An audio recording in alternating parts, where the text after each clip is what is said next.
ajenu Kaloni baay'ee si jaallanne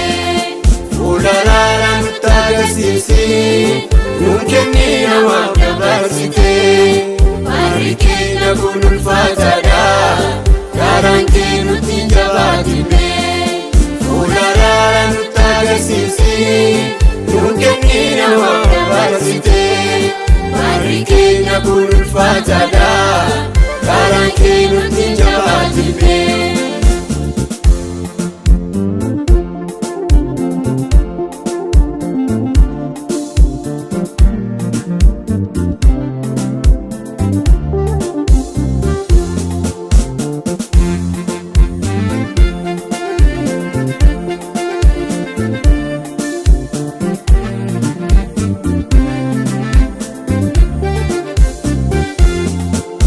Jarrabaan wal madeessine Tuutunnee madaa keetti buune Kanaaf nuti gaddee garaan kee Gooftaa koo baay'ee si argine Garaa dhiifamaa walii qabnu Dabarsinee du'aaf wallaannaa Kun immoo jireenyaan nu godhu Waan argamee waan dadhabnaa Garaa dhiifamaa walii qabnu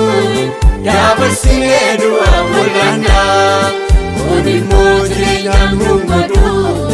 Waan argamee waan dadhabnaa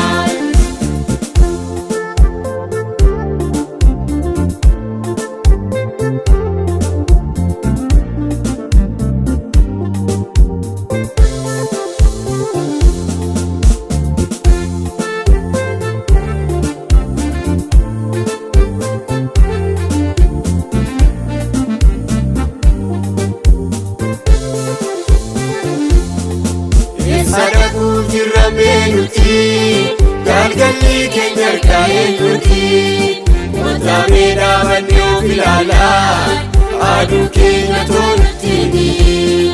Deemsa keenya sirreeffannu Abarruu karaa qajeelinaa Amma yoomitti walii dhoomnaa Gaafa Gooftaan dhufu maal jennaa Deemsa keenya sirreeffannu Abarruu karaa qajeelinaa Amma yoomitti walii dhoomnaa Gaafa Gooftaan dhufu maal jennaa